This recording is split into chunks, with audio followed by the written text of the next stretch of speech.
मी आदिती वरदा सुनील तटकरे ईश्वर साक्ष शपथ घेते की कायद्याद्वारे स्थापित झाले आहे अशा भारताच्या संविधानाबद्दल मी खरी श्रद्धा व निष्ठा बाळगीन। मी भारताची सार्वभौमता व एकात्मता उन्नत राखीन।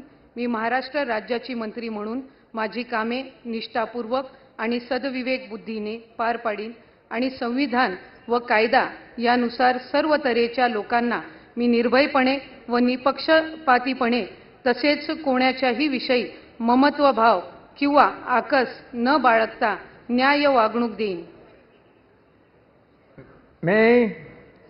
मी आदिती वरदा सुनील तटकरे ईश्वर साक्ष शपथ घेते की महाराष्ट्र राज्याची मंत्री म्हणून माझ्या विचारार्थ आणली जाईल किंवा मला ज्ञात होईल अशी कोणतीही बाब अशी मंत्री